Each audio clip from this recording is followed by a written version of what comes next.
Psaume 133. 133. Les psaumes 133 ont seulement 3 versets. Et nous allons lire Actes des Apôtres 4, 32. Psaume 133, je lis au nom de Jésus. Cantique des degrés de David. Voici, oh, qu'il est agréable, qu'il est doux pour les frères de demeurer ensemble. C'est comme l'huile précieuse qui, répandue sur la tête, descend sur la barbe d'Aaron, qui descend sur les bords de ses vêtements. C'est comme la rosée de l'Hermon, qui descend sur les montagnes de Sion, car c'est là que l'Éternel envoie la bénédiction, la vie pour l'éternité. Actes des Apôtres, chapitre 4, verset 32, il est écrit ceci. La multitude de ceux qui avaient cru n'était qu'un cœur et qu'une âme. Nul ne disait que ses biens lui appartinssent en propre, mais tout était commun entre eux, parole du Seigneur. Dans la semaine, nous étions en train de parler de beaucoup de choses et nous avons eu à recevoir beaucoup de choses que je ne saurais pas répéter, mais il y a quelques principes que nous avons découverts au cours de la semaine. Premièrement, nous avons compris que nous sommes en train de construire, parce que notre thème est « Tout est possible avec Dieu ».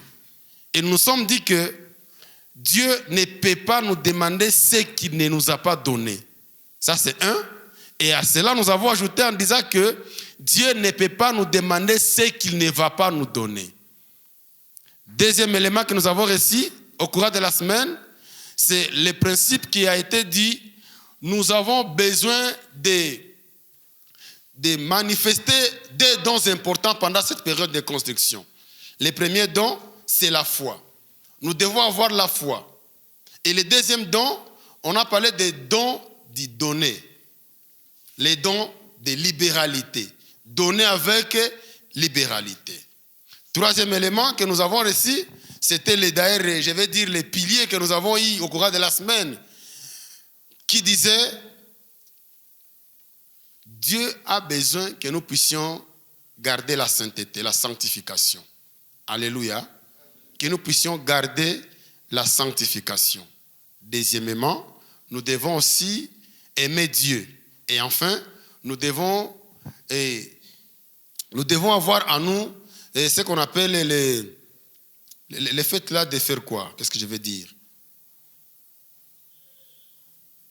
La sanctification, nous devons aimer Dieu et chercher la gloire de Dieu. Alléluia. Tout ce que nous allons faire, nous devons le faire en cherchant la gloire de Dieu. Et la quatrième des choses, on s'était dit que tout ce qu'on a semé, on doit les mentionner. Alléluia. Et quand nous sémons, nous devons nous rassurer que la semence que nous avions sémée était bien plantée. Parce qu'il y a des semences que nous sémons qui ne sont pas bien plantées, qui ne produiront pas de fruits. Mais si nous sémons, nous devons récolter. Et quand nous récoltons, nous n'allons pas récolter la même semence que nous avions sémée. Si tu as sémé une graine de haricot, tu ne récolteras pas qu'une graine de haricot. Tu en récolteras autant. Alléluia.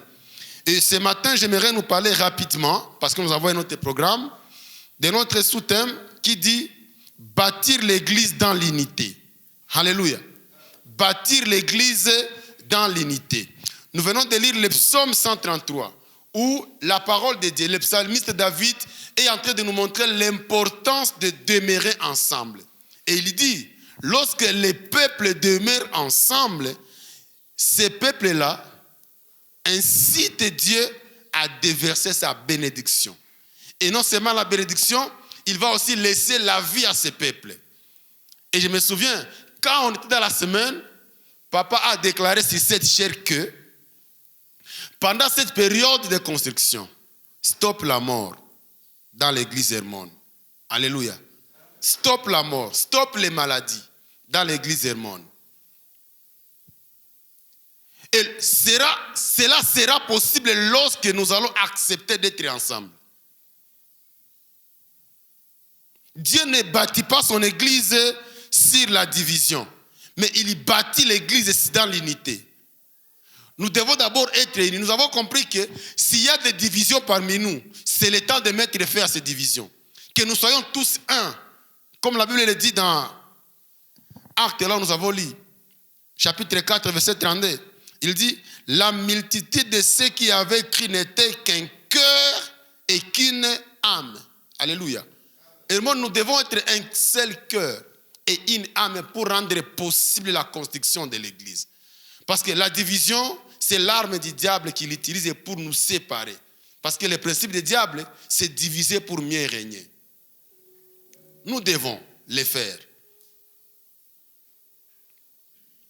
Et Jésus lui-même a prié pour l'unité de l'église. Si vous lisez Jean 17, 21, il a prié pour l'unité de l'église et il a souligné quelque chose d'important. Jésus a montré que lorsque l'église sera unie, ça amena le monde de croire en lui. Alléluia. Lisons ce verset. Il dit, Jean 17, 21, afin que tous soient un, comme toi, Père, tu es un en moi, et comme je suis un en toi, afin qu'eux aussi soient un en nous, pour que le monde croie que tu m'as envoyé. Alléluia. L'unité de l'église est la base du salut du monde. Si l'église locale est unie, c'est que même l'environnement dans lequel il se trouve, les gens vont être sauvés. Que Dieu nous aide. Voici quelques éléments que nous allons comprendre rapidement avant de finir. 1. L'unité, c'est la volonté de Dieu. Alléluia. Lorsque l'église est unie, nous ne le faisons pas pour nous parce que c'est la volonté de Dieu. Nous le faisons parce que c'est la volonté de Dieu. L'unité, c'est la volonté de Dieu. Dieu lui-même veut nous voir être unis. Il veut nous voir être unis. Jésus a prié pour l'unité de l'église. Il a prié pour toute personne qui croirait en lui. Et je suis certain que tu as déjà cru en Jésus. Et quand tu as cru en Jésus, tu es condamné à vivre l'unité dans l'église locale. Bwana asifiwe. Étant ainsi, nous devons rechercher la paix entre les frères et sœurs. Vivre dans la paix. Nous devons éviter les rivalités et les divisions. Nous devons éviter ça. Ce n'est pas pour nous le temps de vivre les rivalités. Si tu as quelque chose contre ton frère, c'est le moment de réparer. C'est le moment d'être ensemble. Dans la semaine, j'avais donné l'exemple d'une famille où les grands frères et les petits frères, ils ont connu un problème, ils se sont querellés, et puis ils se sont dit, Hatuta se méchanak. Ils ont vécu 17 ans ensemble dans la division. Ils ne se parlaient pas. Mais un événement est tombé dans leur famille. Le papa était mort. Quand le papa était mort, les jours du deuil, ces deux frères-là, ils étaient les seuls responsables à organiser le deuil. Mais comment ils vont organiser le deuil étant divisés? Qu'est-ce qui va se passer? Les oncles les ont appelés, les ont dit, mais qu'est-ce qu'ils ne voient pas? On ne voit pas ce que vous faites. Qu'est-ce que vous pensez de cet événement? Ils étaient obligés de se réconcilier et ils ont organisé le deuil. C'était le départ de leur réconciliation. Hermon, si tu as un problème contre ton voisin, tu as dit, si tu as je ne vais plus vivre avec toi, je vais me séparer avec toi. Je pense que c'est inutile. C'est le moment pour nous d'être ensemble. Alléluia. C'est le moment pour nous d'être ensemble. Et nous devons aussi faire passer les intérêts de l'Église avant les intérêts personnels. Je l'ai dit, que la construction soit la priorité de chaque membre de cette Église. Que ça soit ta priorité, que ça soit ma priorité. Pourquoi ça doit être la priorité? Parce que même si tu ne veux pas, nous allons construire. Alléluia. Même si toi tu ne veux pas, même si tu veux te séparer de ceux qui veulent construire, nous allons construire cette église parce que c'est le temps de Dieu pour la construction. Laisse-moi rappeler une chose qui s'était passée ici un jour.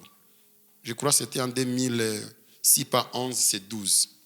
Dieu nous avait parlé ici à Hermon. Il avait dit ceci, Hermon, il va construire une église pour sa gloire, non seulement dans ces pays, dans le monde entier. Alléluia. Je pense que les gens qui étaient ici se souviennent de cette prophétie. C'était dit ici à la chaire un dimanche. Hermon va construire une église pour sa gloire, non seulement en RDC, mais aussi dans le monde entier. Alors imagine-toi cette église qui sera construite pour la gloire de Dieu. Toi, tu n'es pas participé à sa construction. Utakuwa na haya. Alléluia. Deuxième vérité est que l'unité attire la bénédiction de Dieu. Alléluia. L'unité attire la bénédiction de Dieu. Dans le psaume 133, le verset 3, la parole de Dieu, c'est comme la rosée de Hermon.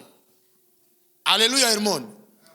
C'est comme la rosée de Hermon. J'aimerais nous dire que Hermon, dans la Bible, c'est la base de l'unité et la base de la bénédiction. C'est comme la rosée de Hermon qui descend sur les montagnes de Sion. C'est là que l'Éternel envoie la bénédiction, la vie pour l'éternité. Vous voulez la bénédiction? La clé, c'est vivre l'unité dans l'Église. C'est vivre l'unité dans l'Église. Lorsque les croyants vivent l'unité, qu'est-ce qui va se passer? Dieu répand sa bénédiction. La communion fraternelle grandit dans cette Église, mais aussi l'œuvre de Dieu progresse. Quand on est unis, ça permet à ce que Dieu répande sa bénédiction. Ça permet à ce que la communion fraternelle grandisse, progresse au milieu de nous et l'œuvre de Dieu avance comme il faut. Troisième chose, chaque membre a une place dans la construction de l'Église. Alléluia. Alléluia. Chacun de nous a une place dans la construction de ce temple. Ne te sous-estime pas. La parole de Dieu, quand vous lisez 1 Corinthiens chapitre 12, vous commencez au verset 12 jusqu'au 27, la Bible est en train de montrer l'importance du corps. C'est l'union. Lorsque le corps est là, le corps a plusieurs membres et chaque membre joue un rôle très important.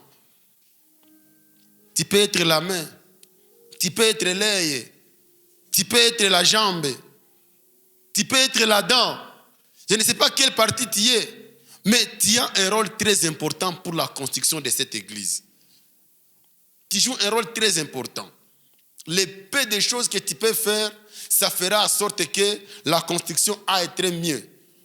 Je me souviens un jour, on était en train d'organiser le mariage des frères champions, je me rappelle. Son oncle avait un principe. Il disait ceci. Qu'au mariage, na 50 frères nauzaka alimeti. Alléluia. Alléluia. Tes 5 000 francs, tes 10 000 francs peuvent faire quelque chose pour la construction du temple. Tes 1000 francs peuvent acheter les bidons d'eau pour la construction du temple. Donc, ne te sous-estime pas. Tu es très important pour ce moment, pour cette période. Je l'ai dit, cette période, c'est une période où Dieu a choisi de bénir l'église Hermon. Parce que c'est une grâce de participer à la construction si merveilleuse et glorieuse que Dieu a prévue pour nous. Alléluia.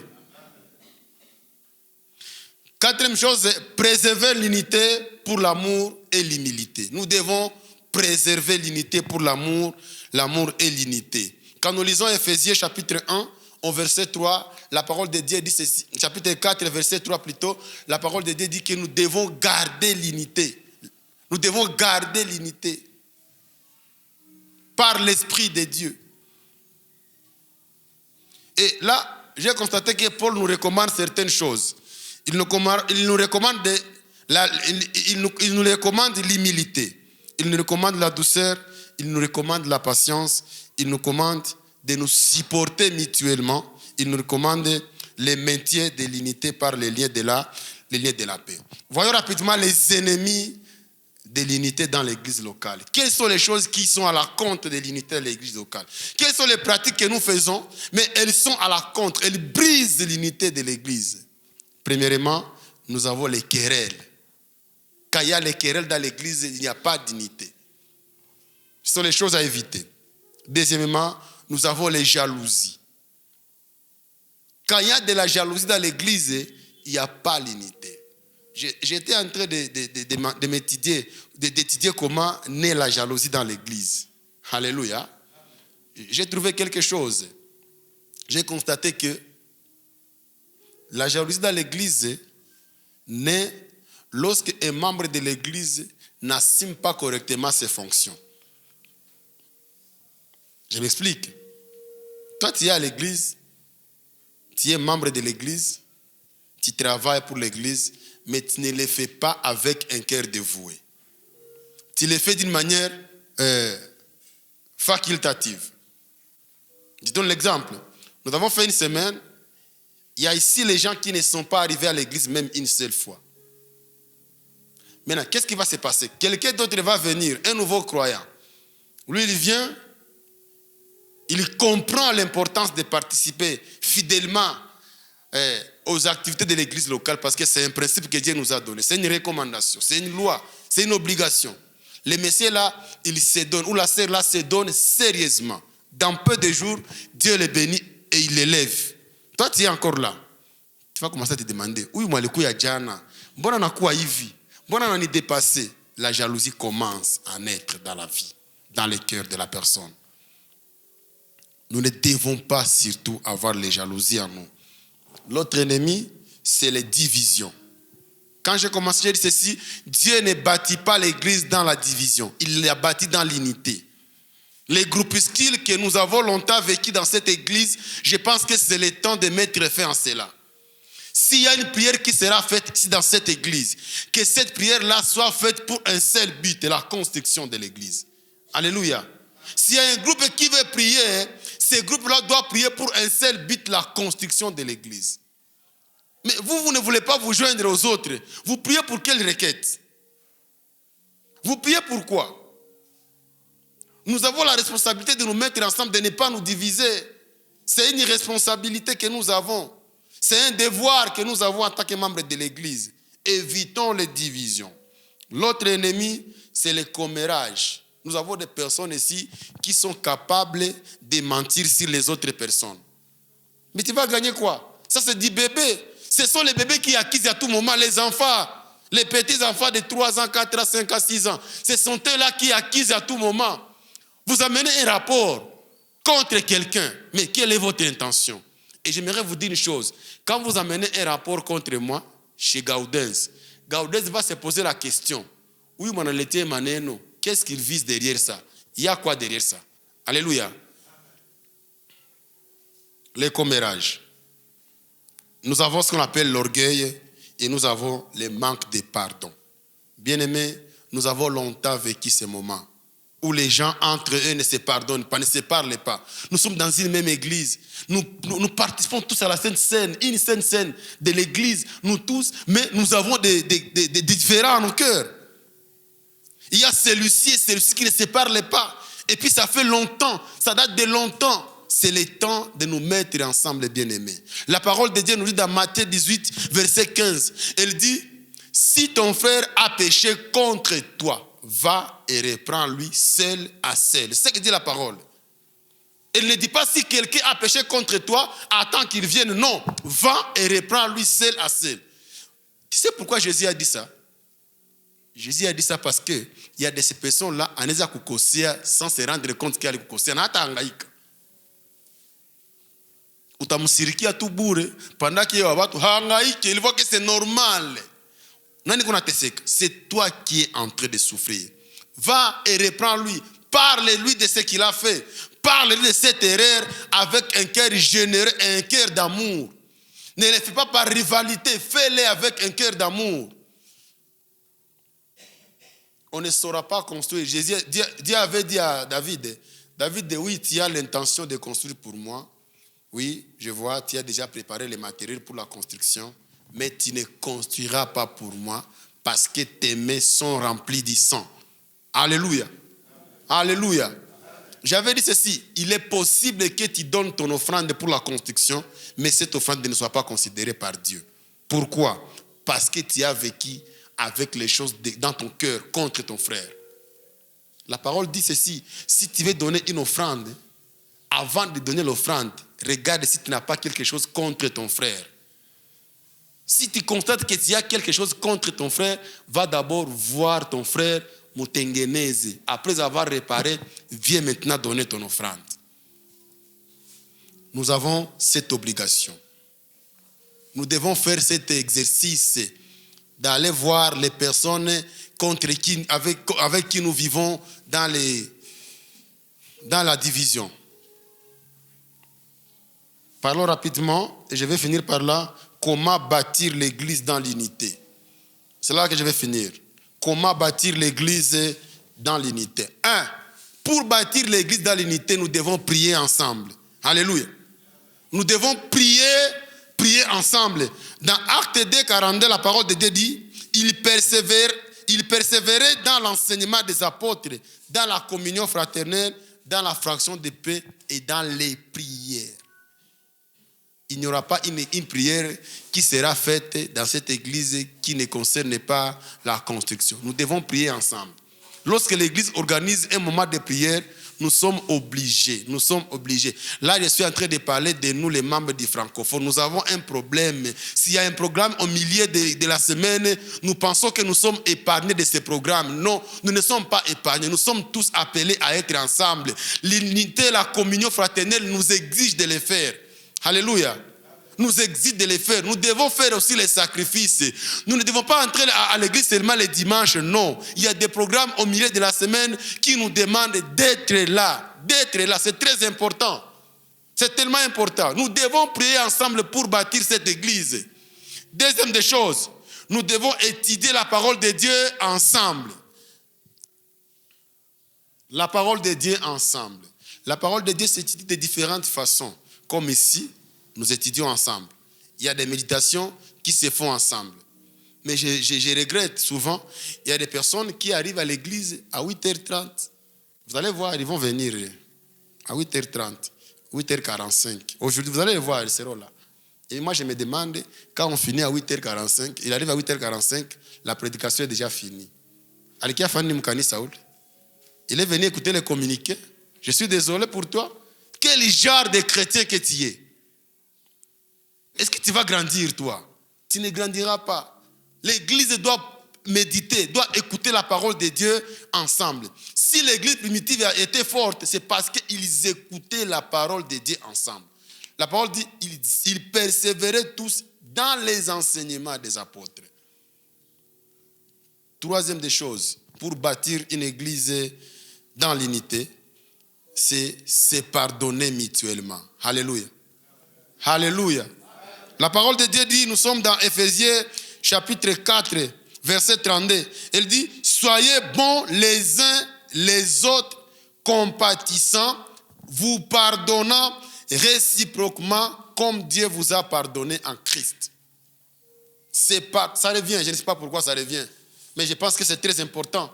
C'est pardonner mutuellement. Moi, je dis ceci, si tu constates que ton frère fait quelque chose de mal contre toi, ne regarde pas ce frère-là. Regarde le diable derrière cette action. Alléluia. Parce que le diable ne veut pas que l'unité règne dans une église. Il fera en sorte que nous puissions être divisés. Quand quelqu'un fait quelque chose derrière toi, devant toi, regarde derrière lui, il y a le diable qui est là. Comme Jésus. Jésus l'a détecté chez Pierre. Nous sommes dans Matthieu chapitre 16. Il a détecté cela chez Pierre. Lorsque Pierre voulait l'empêcher de faire l'œuvre de Dieu, il a dit, arrière de moi, Satan. C'est Pierre qui a parlé, mais Jésus a vu le diable dans ce que Pierre était en train de dire. Il en est ainsi que nous devons comprendre que lorsque le frère fait quelque chose de mauvais contre nous, ce n'est pas lui, c'est le diable qui veut à ce que nous puissions vivre de la division. Soyons souples à nous pardonner. Soyons souples à nous pardonner. Nous devons le faire. Nous devons nous pardonner pour permettre que notre travail ne soit pas bloqué quelque part. Alléluia. L'autre élément qui nous permettra de bâtir l'église dans l'unité, c'est respecter les autorités établies par Dieu. Nous sommes dans Romains 13:1. La parole de Dieu dit que toute personne soit soumise aux autorités supérieures, car il n'y a point d'autorité qui ne vienne de Dieu. Et les autorités qui existent ont été instituées par Dieu. Bien-aimé, toi tu vois ça. Alléluia.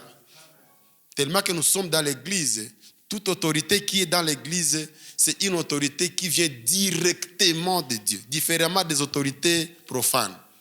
Directement de Dieu. C'est Dieu qui établit l'autorité. peu importe ce que peut être l'autorité, peu importe ce que peut présenter l'autorité au devant de toi, mais il vient d'abord, de prime abord, directement de Dieu. Nous avons cette obligation de les respecter dans toutes ses formes. Alléluia. Alléluia. J'ai dit dans la semaine ceci, nous allons construire, mais nous devons comprendre que nous avons un seul leader dans la construction de ce temple. Oui, tu es allé faire la génie civile, c'est bon. Tu es ingénieur, architecte, c'est bon. Lakini, le premier architecte, il est ici, le révérend. Premier architecte. Celui qui a les plans dans sa vision. Alors, si tu peux avoir quelque chose à dire, va lui voir.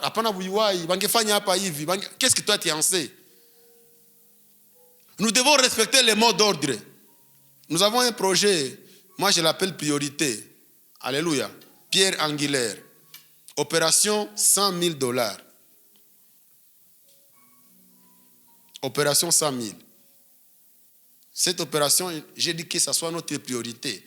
Partout où tu es en train de marcher, dans tout ce que tu es en train de faire, que ça prenne la grande partie de tes pensées. Tout ce que tu vas trouver apporte pour réaliser cela.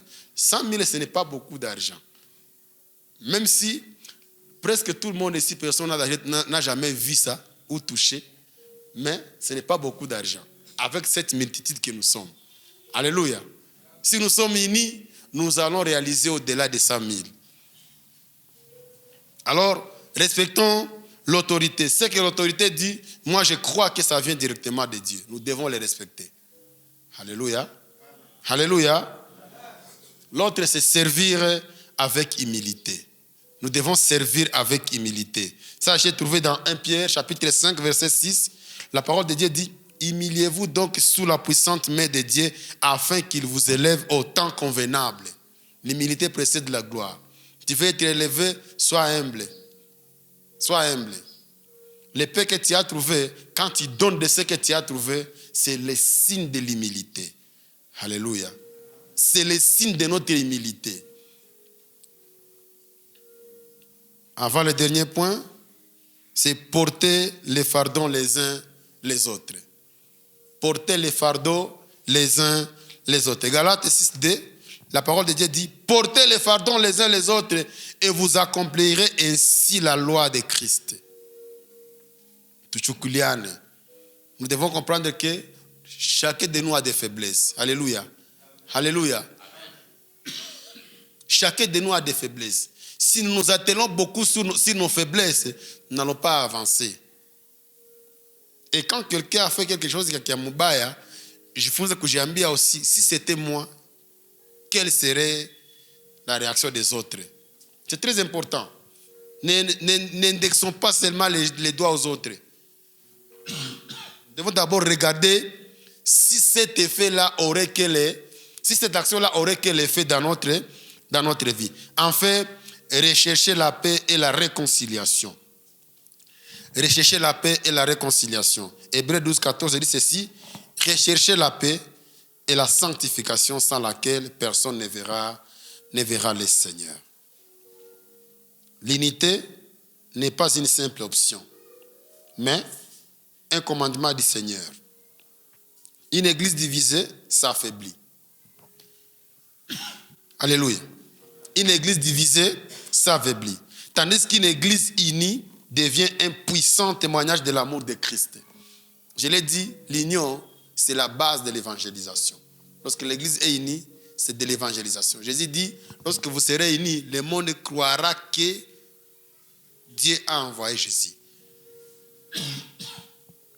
Et enfin, chaque croyant est appelé à contribuer à cette unité par son attitude, ses paroles et son service. Que Dieu nous bénisse. J'appelle papa pour la suite. Bienvenue, papa.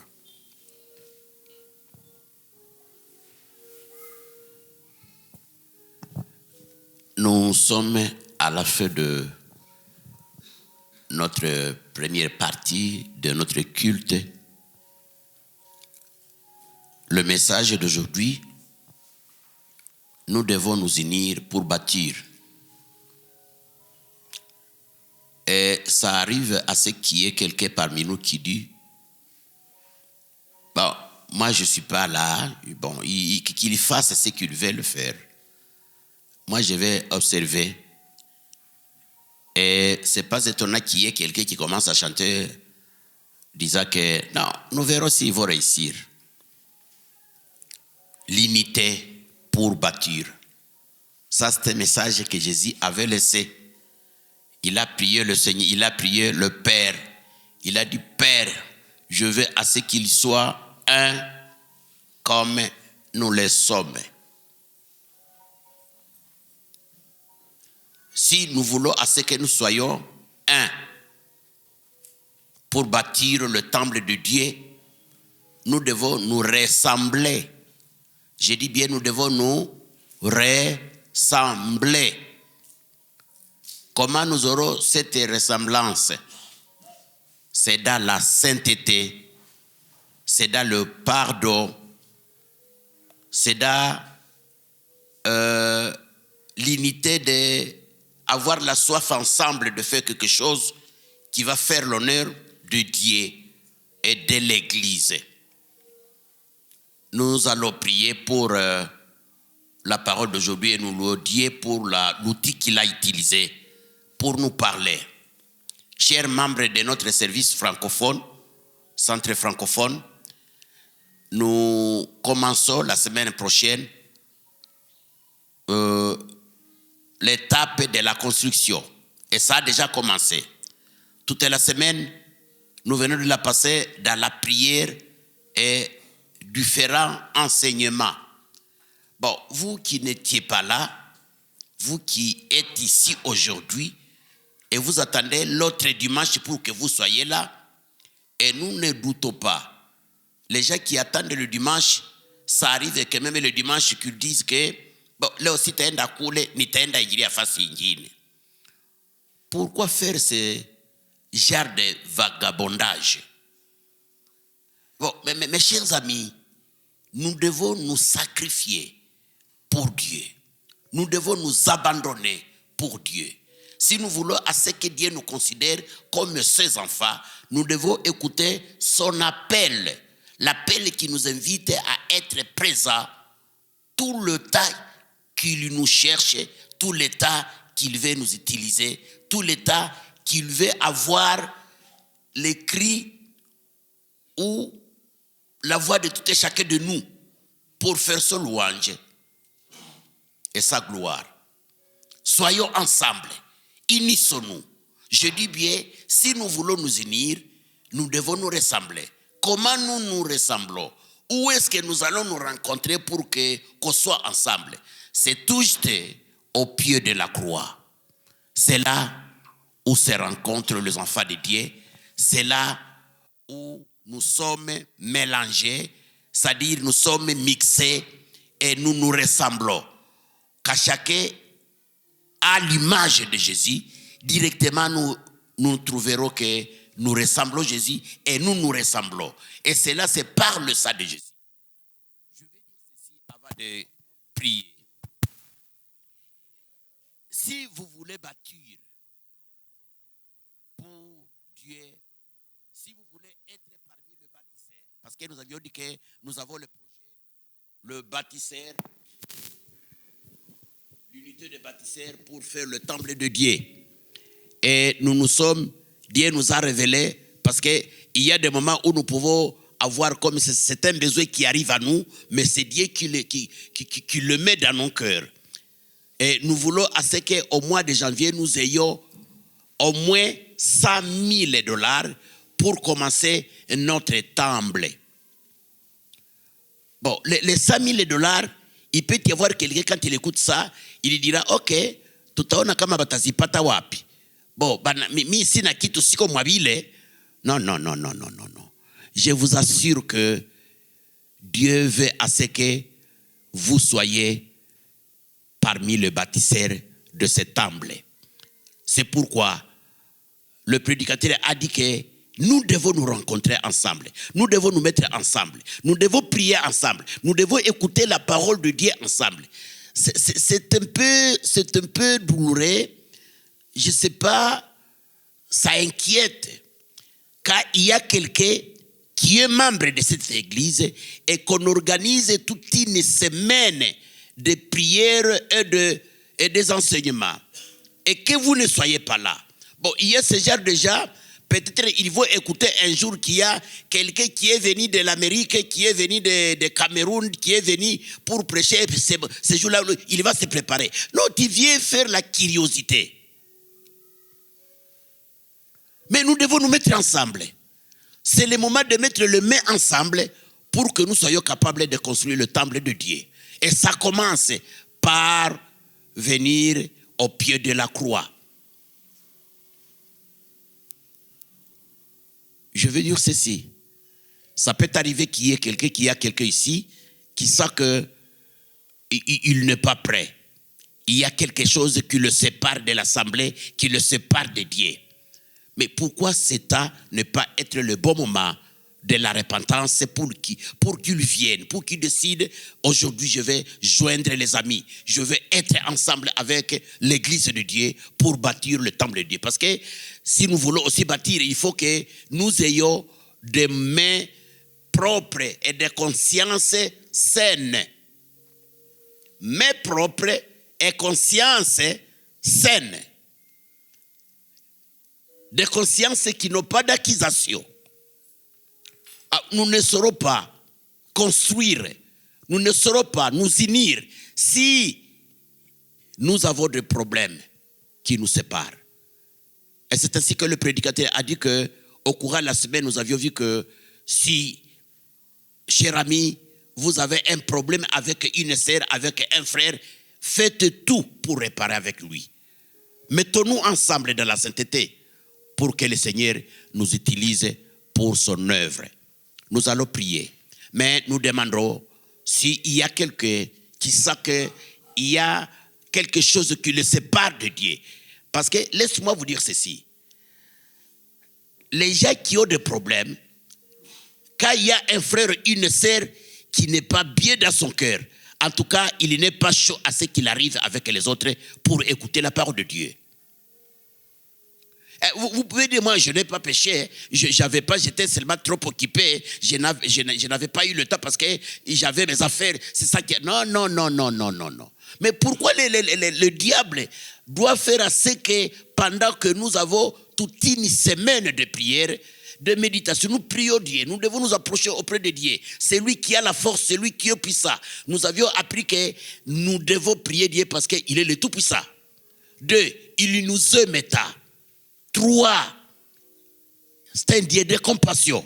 4, un Dieu qui est fidèle. Il suffit que nous soyons auprès de lui. Il suffit que nous venions devant lui et prier, Seigneur, aide-nous. Il va nous aider. Mais nous devons être ensemble. Alors, s'il y a quelque chose qui fait à ce que vous ne soyez pas prêts, vous pouvez vous mettre debout. Nous allons prier avant que nous passions à l'étape de communiquer et après nous allons passer à la Sainte Seine. Tout de suite là nous aurons la Sainte Seine de la fin du mois le mois de juin. Et maintenant, le mois de juillet, nous commençons les travaux de la construction. Nous commençons à chercher d'abord $100,000. Et une pierre, c'est $100.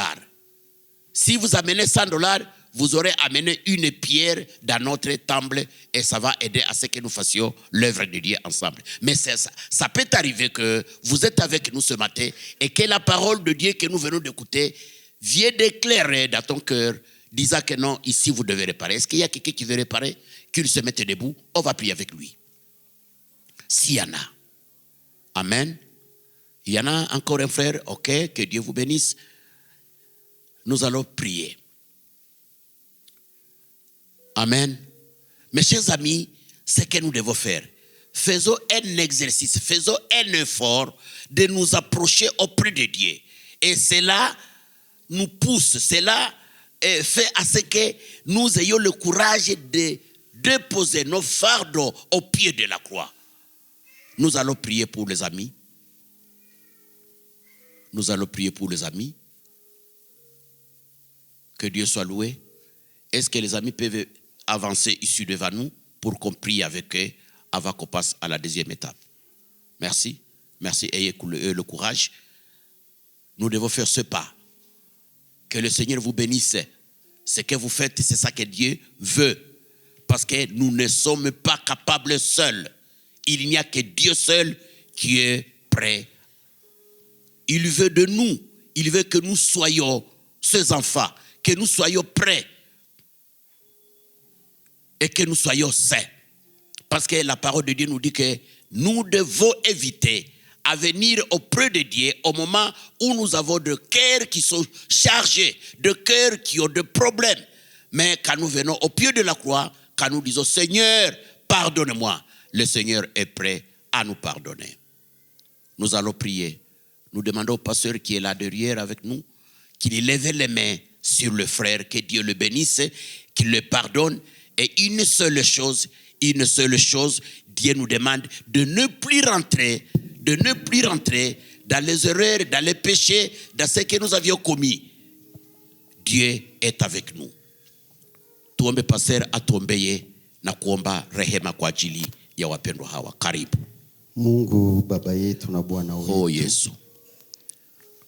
Tunakuwa mbele za uso wako tena kwa asubuhi ya leo. Utakase wapendwa. Uwaoshe katika damu yako. Uwahurumie leo. Wewe ni Mungu mwenye uwasafishe kweli kweli. Baada ya kusikia neno lako lenye uwezo, neno limewapenya na limewachoma, nao wamejiuliza ndani ya mioyo yao, haleluya, wafanye nini?